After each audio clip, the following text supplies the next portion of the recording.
Hello friends, welcome to my channel with Amrita. আমি আবার তোমাদের কাছে চলে এসেছি প্রতিদিনের মতো, কিন্তু আজকে তোমাদেরকে আগেই সরি বলে নিই, কারণ আজকে আমার একটা স্ন্যাক্স তোমাদেরকে দেখাবার কথা ছিল। তো সেটা স্পেশাল একজনের রিকোয়েস্টে আজকে ওটা করতে পারলাম না। আজকে অন্য রেসিপি দেখাবো। আশা করি এটাও তোমাদের খুব ভালো লাগবে, কারণ এটাও খুব ভালো রেসিপি। আর আমরা তো বাঙালি আফটার অল, তো আমরা মাছে ভাতে বাঙালি, তো একদম প্রবাদটা তো আমাদের আছেই। তো আজকে আমরা মাছের কোনো প্রিপারেশন হলে তো ভালোই হয়। তো আজকে আমি তোমাদের দেখাবো যে রেসিপিটা, সেটা হলো দই কাতলা। তো খুব ইজিভাবে, সে আবার কিন্তু আমাকে খুব রিকোয়েস্ট করেছে যে যেন ইজিভাবে দেখানো হয়, ঠিক আছে? দই কাতলা, দই কাতলা, সরি প্লিজ ডোন্ট মাইন্ড। তো আমরা তাহলে আজকে দেখবো দই কাতলা। কিন্তু তার আগে অবশ্যই তোমরা কিন্তু ভালো লাগলে লাইক, কমেন্ট এবং ভালো না লাগলে ডিসলাইক। আর যদি তোমাদের মনে হয় আমার রেসিপি তোমরা কারো কাছে শেয়ার করবে, যেমন দু একজন আমার বন্ধুরা বা আদার্সরা তারাও শেয়ার করছে, তো আমার ভীষণ ভালো লাগছে। তো তোমরাও করতে পারো যদি ভালো লাগে আফটার অল। তো এটা তো আমি প্রতিদিনের মতো বলবোই, তোমাদের বোরিং লাগলেও অবশ্যই এটা আমি রোজই বলবো। তো তোমরা ওই জন্যই সাবস্ক্রাইব করো যদি আমাকে দেখতে চাও। আমার রেসিপি যদি তোমাদের ভালো লাগে বা আমার অ্যাক্টিভিটিস যদি ভালো লাগে, তো অবশ্যই তোমরা শেয়ার করো এবং লাইক, কমেন্ট আর সাবস্ক্রিপশন অবশ্যই করো, রেড বাটন অবশ্যই প্রেস করো। ওকে, তো চলো আজকে আমরা বেশি কথা না বলে রান্নাটা করে ফেলি। ওকে, তো আজকে আমরা দই কাতলা রেসিপিটা শিখে নেব, আর বাড়িতে অবশ্যই ট্রাই করব। আর আমাকে যে রিকোয়েস্ট করেছে স্পেশালি, সে যেন অবশ্যই সানডে থেকে ট্রাই করে আর আমাকে যেন ফিডব্যাক দেয়। ওকে, আর একটা জিনিস বলি, তোমরা কিন্তু পুরো ভিডিওটা দেখবে, আর আমার ভিডিও যদি তোমাদের ভালো লাগে অবশ্যই তোমরা পুরো রেসিপিটা দেখবে। আর খেতে কিন্তু এই দই কাতলা ডেলিশিয়াস হয়। আমার কাতলা মাছ অতটা খুব একটা প্রিয় না, কিন্তু আমার এই রেসিপিটা কিন্তু খুব প্রিয়। এটা হলে আমার ভীষণ ভালো লাগে খেতে। যারা মাছ পছন্দ করে না তাদেরও ভালো লাগবে, আমি প্রমিস করছি। 99% আমি সিওরিটি দিচ্ছি। ওকে, তো চলো আজকে আমরা রান্নাটা শুরু করি। তো আমাদের রান্না করতে লাগছে, আমি 4 পিস মতো বড় সাইজের কাতলা মাছ 4 পিস মতো নিচ্ছি। দেখো, এটাকে আমরা অল্প কাঁচা তেল, নুন, হলুদ দিয়ে আমরা মেখে রেখেছি। আর লাগছে রান্নার জন্য সর্ষের তেল, পেঁয়াজ বাটা, 4 মগজ, 2 চামচ মতো 4 মগজ আর 1 চামচ মতো পোস্ত আমরা একসাথে এটাকে মিক্সিতে পেস্ট করে দিচ্ছি। হলুদ গুঁড়ি, নুন, স্বাদ মতো মিষ্টি, কাঁচা লঙ্কা, আদা বাটা, রসুন বাটা, শুকনো লঙ্কা মানে কাশ্মীরি লঙ্কা গুঁড়ি, আর এটা রোস্টেড ধনে আর জিরে গুঁড়ো। আর একটা গোটা টমেটো দিইনি, আমি অর্ধেকটা টমেটোকে বেটে দিয়েছি। ঠিক আছে, এবার আমরা রান্নাটা শুরু করবো। আর যেটা লাগবে সেটা হলো দই। দইটাকে আমরা অল্প নুন দিয়ে এটাকে ভালো করে আমরা ফেটিয়ে রেখেছি।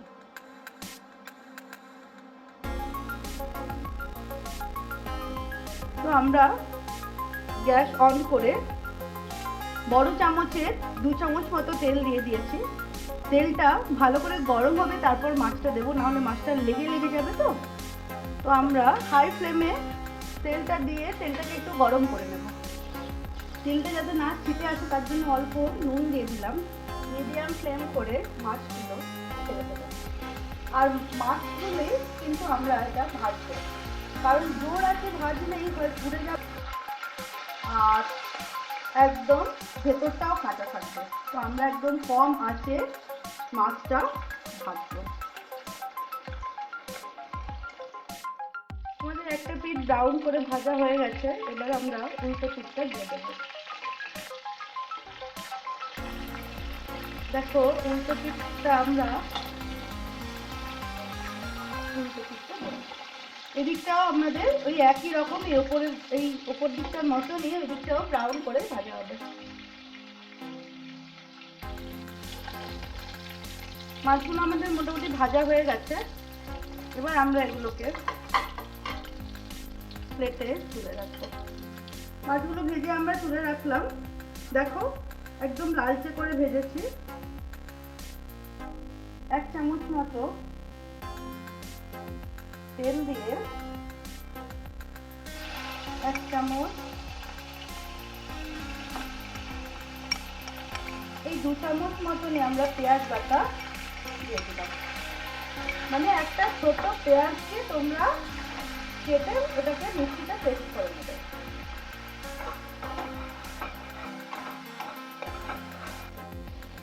দেখো পেঁয়াজটা হালকা একটু ভেজে নিয়ে এরপর আমরা এর মধ্যে দিচ্ছি অর্ধেকটা টমেটো। গোটা টমেটো না, অর্ধেক টমেটোকে আমরা মিক্সিতে পেস্ট করা মানে পিউরি করা, এটা আমরা মোটামুটি দিচ্ছি। দেখো 1 চামচ আর একটু, এটা অপশনাল, দিতেও পারো না দিতেও পারো। নেড়ে নিয়ে এরপর আমরা দেবো এর মধ্যে 1 চামচ মতো আদা বাটা, 1 চামচ মতো রসুন বাটা, 1/2 চামচ মতো হলুদ, 1/2 চামচ মতো কাশ্মীরি লঙ্কা গুঁড়ো, রোস্টেড ধনে জিরে একসাথে মিক্স করা, এটাকে আমরা এই 1 চামচ মতন দিচ্ছি। এরপর অল্প নুন দিয়ে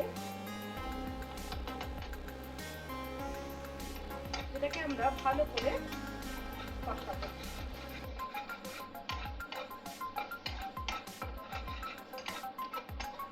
ভালো করে কষাবো যতক্ষণ না এর মধ্যে থেকে তেলটা ছেড়ে আসে।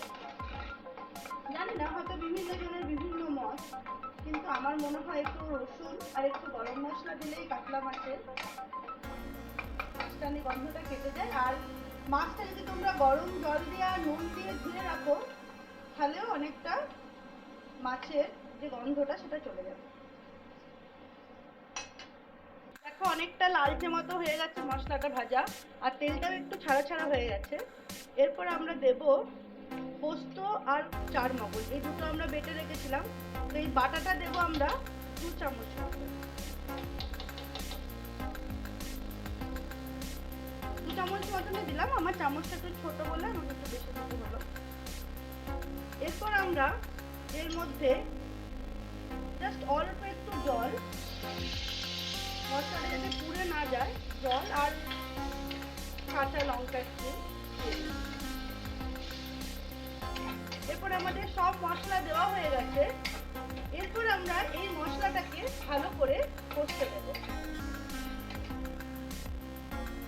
দেখো আমাদের মশলা মোটামুটি কষানো হয়ে গেছে। দেখো অনেকটা তেল ছাড়া হয়ে গেছে, কালারটাও ব্রাউন এসে গেছে। এরপর আমরা এর মধ্যে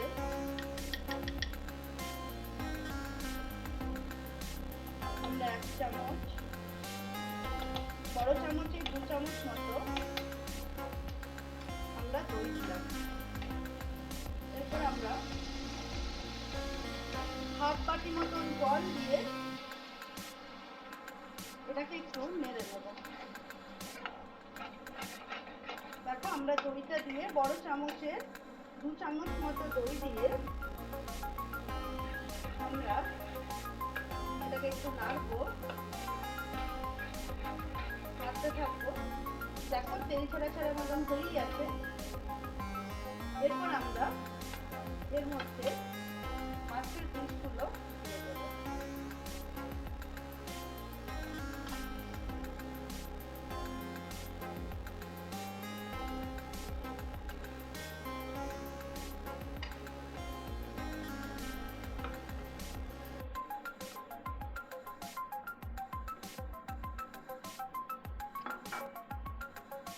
এরপর আমরা এই দইয়ের বাটিতেই অল্প জল দিয়ে, দইয়ের বাটির মধ্যেই আমরা কিন্তু জলটা দিলাম, দই দিচ্ছি না, জলটা দিয়ে আর অল্প জাস্ট 2-4 দানা মতন চিনি দিয়ে আমরা একটু ঢাকা দিয়ে দেবো। জাস্ট 5 মিনিট মতন মাছটা ঢাকা দেওয়া অবস্থায় থাকবে, যাতে মাছের মধ্যে মশলাগুলো ঢোকে। দিয়ে আমরা 5 মিনিট পর দেখব। এবার আমরা ঢাকা খুলে দেখব যে কি হলো। যাই হোক, দেখো আমাদের মাছ রেডি হয়ে গেছে। এরপর আমরা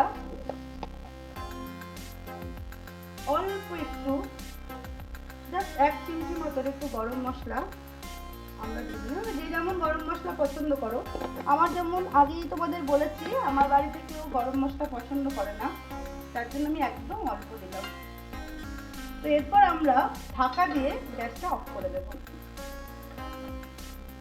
আমাদের দই কাতলা রেডি। তো এবার আমরা গরম গরম ভাতের সাথে এটা খেতেই পারি। এটা কিন্তু গরম গরম ভাতের সাথেই যাবে এবং খুব ডেলিশিয়াস খাবার আর খুবই টেস্টি, তোমাদের খেতে ভীষণ ভালো লাগবে। আর অতি অবশ্যই তোমরা এটা বাড়িতে ট্রাই করো, খুবই খুবই সুন্দর খেতে। আর যারা জানো তারা তো জানোই কত সুন্দর খেতে। আর আমার যে স্পেশাল গেস্ট যে এটা রিকোয়েস্ট করেছিল, সে কিন্তু এটা অতি অবশ্যই বাড়িতে বানিও আর আমাকে কিন্তু পিক্স পাঠাবে অতি অবশ্যই। আর বানিয়ে কেমন হলো আর খুব ইজি রেসিপি কিনা সেটাও আমাকে জানাবে। ওকে, তোমাকে কিন্তু ইজিভাবেই আমি সুন্দর রেসিপি তোমাকে দেখালাম। তোমাকে শুধু একা বলবো না, সবাইকেই দেখিয়েছি। তো ডেডিকেটেড টু ইউ। ওকে, তো চলো আজকে আমাদের ডিনারের জন্য খাবার রেডি।